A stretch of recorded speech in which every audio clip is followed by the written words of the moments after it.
Buongiorno, benvenuti alla TG Sicilia, le principali notizie. A Catania smantellate 2 piazze di spaccio di cocaina e crack provenienti dalla Calabria. Una delle basi è a San Cristoforo, 18 gli arrestati. Recuperato il corpo di Carmelo Corso, una delle 5 vittime della strage del lavoro a Calenzano, incidenti mortali in aumento anche in Sicilia. Urlava, aggrappata a una camera d'aria e a un giubbotto di salvataggio, la piccola migrante di 11 anni, unica sopravvissuta a naufragio al largo di Lampedusa. Erano partiti in 45 dalla Tunisia. Acqua razionata oggi a Messina, in diverse zone della città, i disagi dovuti ai lavori di riparazione del tubo della condotta del fiume Freddo. Dopo la reprimenda del vescovo La Placa alla politica siciliana per la mancata reazione alla chiusura annunciata da Versalis degli impianti di Ragusa e Priolo, incontro Schifani-Eni lunedì prossimo. Arte, Palermo racconta il genio di Picasso a Palazzo Reale, presentata dalla Fondazione Federico II, la mostra di capolavori del maestro spagnolo. Terra Canuzzenti, Carmen Consoli torna con un nuovo album live, uscirà il 20 e conterrà una parte dello spettacolo al Teatro Greco di Siracusa. Calcio, la ricorsa del Catania passa dal Massimino con un doppio turno casalingo che può dare slancio alle sue ambizioni. A Trapani, via Aronica, si riparte da Eziolino Capuano.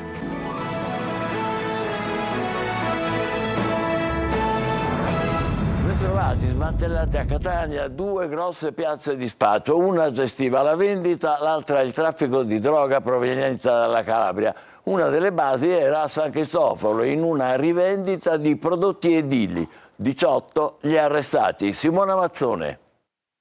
Fiumi di droga dalla Calabria alla Sicilia per approvvigionare la piazza catanese. Dopo una fitta serie di indagini avviate dalla squadra mobile nel 2021 grazie a intercettazioni telefoniche e ambientali e da videoregistrazioni, circa 200 poliziotti della questura etnea hanno smantellato 2 cellule impegnate, una nella vendita di cocaina e crack al dettaglio e l'altra nel traffico di cocaina. 18 persone, tra cui una donna, sono state arrestate nell'ambito dell'operazione Cemento.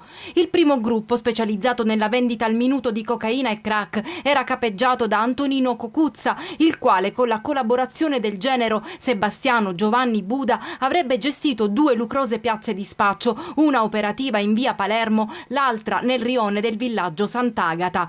L'altro sodalizio, con a capo Francesco Platania, chiamato Franaido Cemento e fondato sullo stretto legame di parentela tra gli associati, era specializzato nel traffico di ingenti quantitativi di cocaina.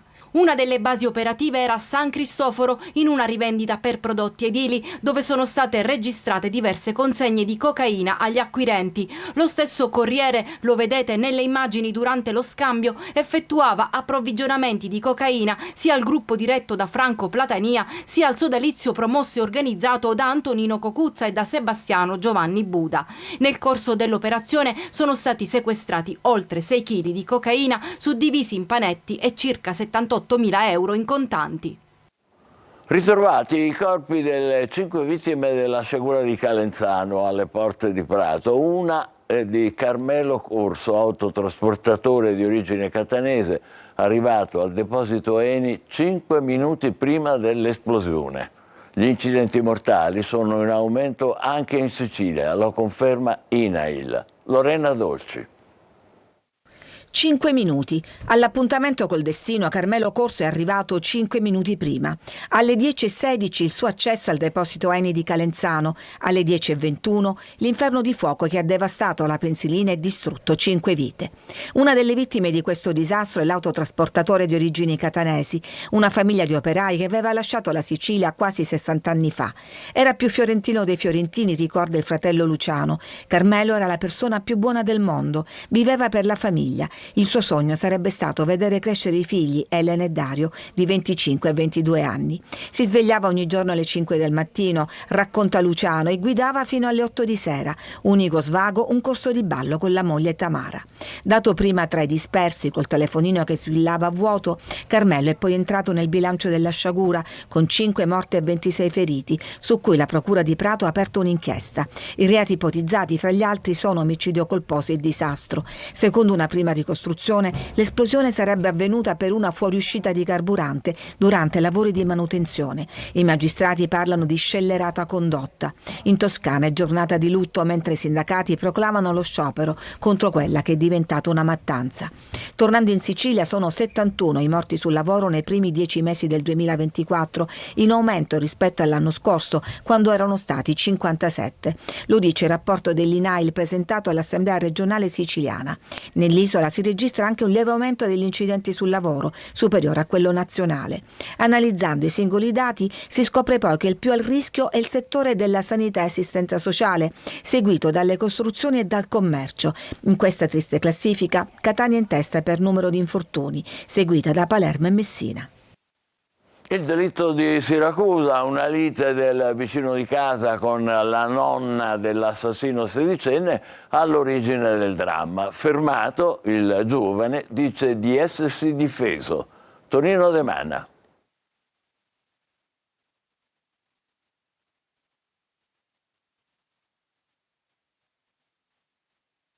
Più avanti, intanto le altre notizie, una bambina di 11 anni è l'unica sopravvissuta a un naufragio 3 giorni fa al largo di Lampedusa. I soccorritori, pensate, l'hanno trovata grazie alle sue grida disperate. Era aggrappata a una camera d'aria e a un giubbotto di salvataggio da un numero davvero incredibile di ore. Simona Mazzone.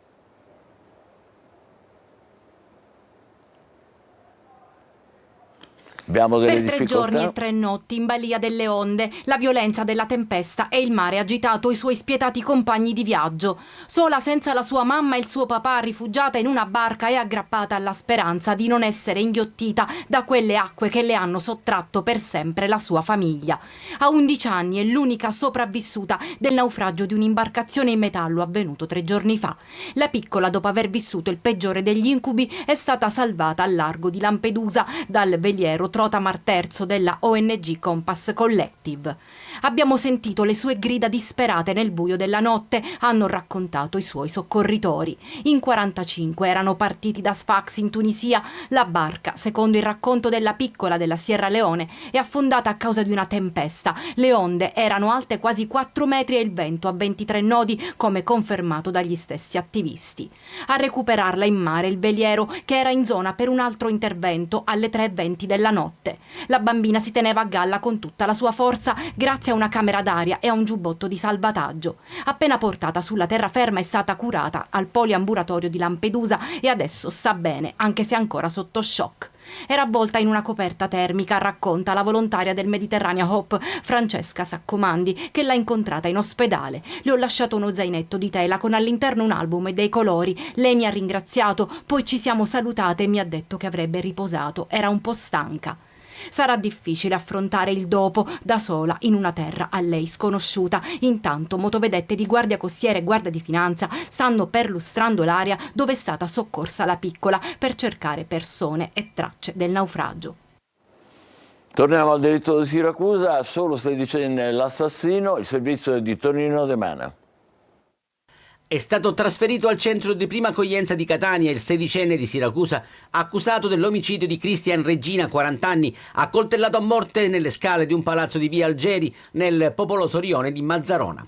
Ad ucciderlo un ragazzino, figlio di un noto esponente di un clan siracusano che sarebbe intervenuto in soccorso della nonna. La vittima, operaio saltuario al mercato ortofrutticolo, abitava nello stesso condominio del ragazzo ed è stata raggiunta da un fendente al petto. Secondo una prima ricostruzione, Regina avrebbe sbagliato piano bussando alla porta della famiglia del giovane. Da lì sarebbe scaturita una lite alla presenza della nonna. Prima l'animata discussione, poi probabilmente la vittima avrebbe colpito il giovane con uno schiaffo. Sembrava tutto finito, ma il giovane all'improvviso sarebbe rientrato a casa per prendere un coltello. Poi ha bussato alla porta del vicino e appena Regina ha aperto è scattata l'aggressione nel pianerottolo. Agli inquirenti il minore ha fornito la sua versione dell'accaduto. Sulle scale avrebbe incontrato Regina in stato di forte alterazione alcolica che in precedenza aveva avuto una discussione con con un familiare. Sarà l'autopsia ad accertare, come sostengono la nonna e il nipote indagato per omicidio, se Christian Regina fosse effettivamente in preda ai fumi dell'alcol.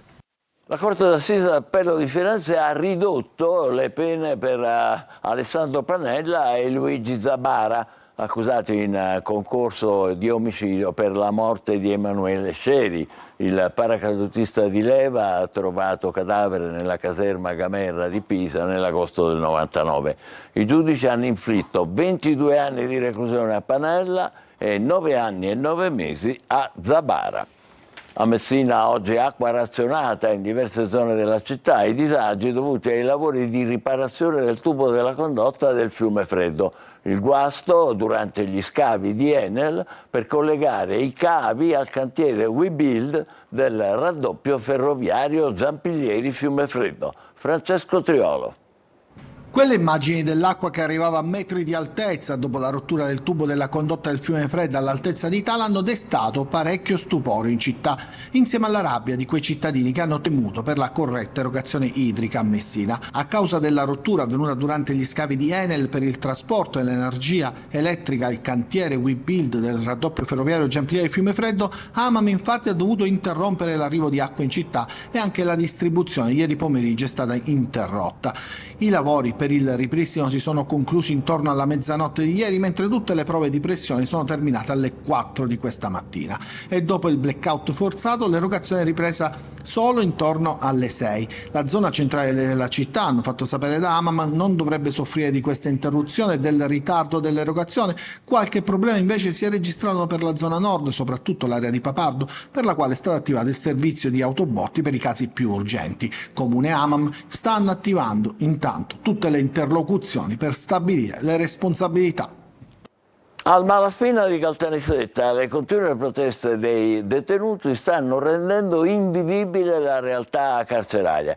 Questa mattina sit-in dei sindacati di polizia penitenziaria che tornano a chiedere interventi rapidi per migliorare le condizioni della struttura. Rita Cinardi.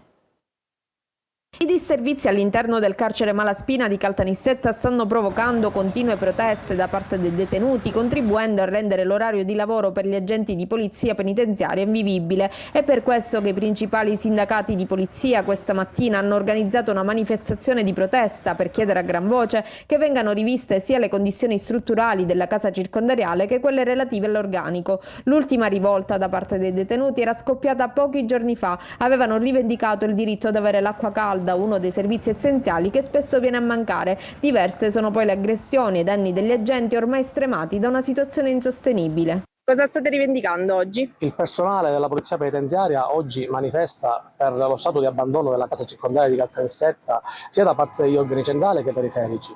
In particolare vi sono delle gravi carenze sanitarie perché manca l'acqua calda per i detenuti e spesso questa problematica è causa di rivolte e proteste che si ripercuote anche nelle condizioni lavorative di sicurezza del personale. Vi è inoltre una grave carenza organica che non consente al personale di lavorare in condizioni di sicurezza, ma soprattutto richiediamo da tempo degli urgenti interventi per quanto riguarda la struttura che non consente al personale di lavorare in maniera dignitosa. Siamo al caso Versalis, lì tra Priolo e Ragusa sono in discussione e a rischio migliaia di posti di lavoro. Le parole del vescovo La Placa hanno investito le responsabilità della politica locale e infatti per lunedì 16 è previsto un incontro di Eni con il presidente Schifani. Luca Ciliberti. Lunedì prossimo il presidente della regione Renato Schifani incontrerà i vertici di Eni Versalis per comprendere il futuro del polo chimico siciliano. Nei giorni scorsi le parole del vescovo di Ragusa, Don Pino La Placa, hanno preso di petto la politica e le responsabilità delle istituzioni in questa vicenda che mette a rischio migliaia di posti di lavoro. Una politica miope di deindustrializzazione l'ha definita La Placa e poi l'appello a tutte le forze politiche, istituzionali, sociali e imprenditoriali a far sentire forte la propria voce per sostenere le ragioni dei nostri lavoratori. Lasciare i lavoratori al verde non è affatto una scelta green, quindi se Versalis vuole riconvertire i suoi stabilimenti lo faccia ricollocando il personale. Questo è quello che si deve fare e questo è quello che il presidente della regione Renato Schifani, battendo i pugni sul tavolo, deve andare a dire al ministero. zero. Il ministro Urso a livello nazionale e l'assessore Tamaio a livello regionale. Entrambi stanno seguendo con grande attenzione, interesse e scrupolo la vicenda e già il loro intervento è evidenziato dal fatto che la linea iniziale dell'ENI, che era di assoluta chiusura, adesso è cambiata, tant'è vero che si assicura il mantenimento complessivo dell'occupazione. L'assessore regionale alle attività produttive Edi Tamaio ha ribadito che Eni a tutti i tavoli ha garantito la stabilità occupazionale, auspicando però più presenza di tutti i sindaci delle aree coinvolte per garantire una più ampia rappresentanza e condivisione delle decisioni. Arte, Palermo racconta il genio di Picasso a Palazzo Reale. Il presidente della Fondazione Federico II Galbagno ha presentato Celebrating Picasso, la mostra dei capolavori del grande spagnolo. Marco Gullà. È dedicata a uno dei massimi artisti del XX secolo e tra i più grandi di tutti i tempi, ovvero Pablo Picasso, la nuova mostra della Fondazione Federico II. La mostra è un viaggio tra dipinti, litografie, opere straordinarie nelle tematiche più vicine al maestro.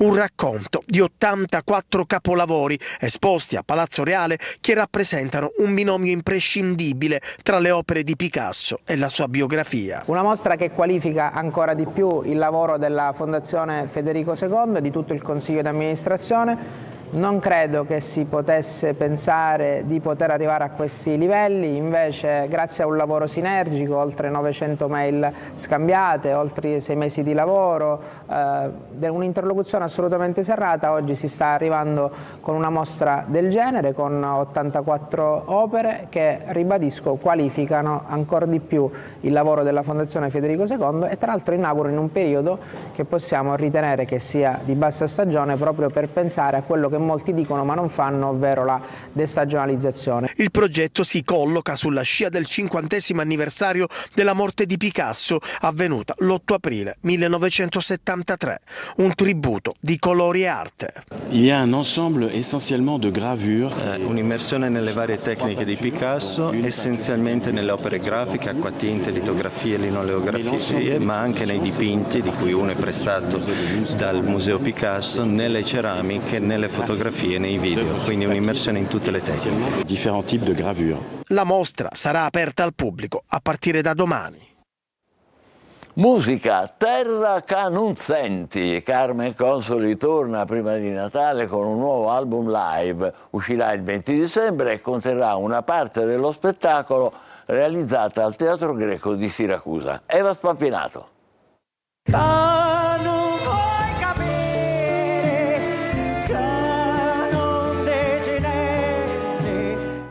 Omaggio alla sua terra natale, la sua ricca eredità musicale, i paesaggi, le persone, la cultura, le tradizioni. Carmen Consoli lo ha fatto nell'estate del 2023 al Teatro Greco di Siracusa in un concerto unico nel suo genere e adesso lo rifà, ma con un doppio vinile, pronto a raggiungere tutti i suoi fan nel mondo proprio nei giorni che precedono il Natale. La cantantessa torna con un album live in uscita il 20 dicembre. Terra che non senti, live in Siracusa con orchestra popolare siciliana, verrà pubblicato esclusivamente in doppio vinile.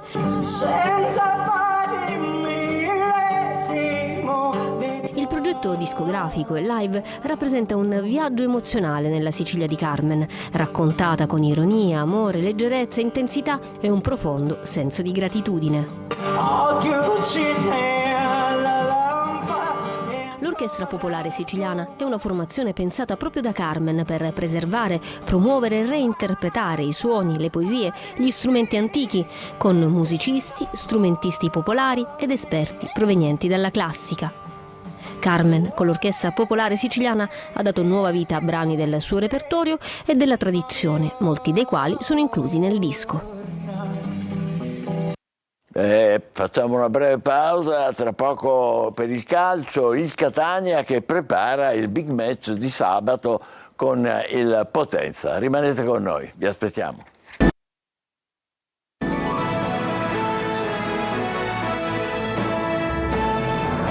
Sicilia riprende con il calcio, la vittoria del Taranto dà morale al Catania che vuole sfruttare il doppio turno casalingo per rilanciarsi in classifica. Sabato si comincia con il Potenza. Tonino De Mana. La vittoria sul fanalino di coda Taranto era prevedibile, non forse l'entità 1-5, ed è per questo che il Catania torna dallo Iacovone con qualche certezza in più e con la consapevolezza che il percorso di crescita è stato avviato. Per l'ulteriore conferma bisognerà aspettare almeno sabato pomeriggio, quando al Massimino sarà di scena il Potenza, che occupa il quarto posto in classifica in condominio con l'Avellino. È la prima di un doppio confronto casalingo che può rilanciare le ambizioni del Catania, quantomeno in zona playoff. La goleada di Taranto ha ridato morale al gruppo. Per ambizione del tecnico toscano, la squadra sembra finalmente in crescita ed il recupero degli infortunati può dare ulteriore linfa. A Taranto, per esempio, il ritorno di De Rosa, fedelissimo di Toscano, ha garantito maggiore filtro al centrocampo, equilibrando la squadra e garantendo migliore protezione al reparto difensivo, che sabato potrà contare sul rientro di Castellini. E il gol potrebbe aver dato maggiore fiducia a Montalto ed esaltato Inglese alla sua 7ª marcatura stagionale senza l'ausilio di calci di rigore. La rincorsa rossa-azzurra passa dal Massimino, lo sa bene la dirigenza, che confida nel supporto della tifoseria con l'iniziativa Catania per 3, che prevede un mini abbonamento per le gare contro Potenza, Sorrento e Juventus Next Gen, quest'ultima attualmente in calendario il 12 gennaio. Svolta nella guida tecnica del Trapani, esonerato Totò Aronica, al suo posto Ezio Capuano, servizio di Franco Cammarasana. Il Trapani cambia ancora guida tecnica, non c'è due senza tre, dice il proverbio, e così dopo Alfio Torrisi e Totò Aronica ecco arrivare ieri sera tardi a Trapani Ezio Capuano, reduce da 2 brevi esperienze di inizio stagione a Taranto e Foggia. Che la panchina di Aronica traballasse lo si era capito dalle parole del presidente Antonini dopo le ultime 2 sconfitte contro Altamura e Benevento. Ieri all'improvviso la svolta, l'esonero nel pomeriggio di Aronica e l'invito di venire a Trapani di Capuano, che oggi fermerà un contratto di 1 anno e mezzo. Per il tecnico campano si tratta di un ritorno avendo allenato il Trapani nel 99-2000, una stagione travagliata, iniziata con grandi ambizioni e poi finita male per via delle difficoltà economiche della società. Capuano però rimase al timone della squadra sino al termine e per questo è rimasto nel cuore dei tifosi. Adesso ci riprova, ma con una società solida alle spalle. Esperienza ed entusiasmo non gli mancano. Si spera arrivino anche i risultati. E noi ci fermiamo qui, l'appuntamento come al solito è per le 20. Grazie per averci seguito e buon pomeriggio.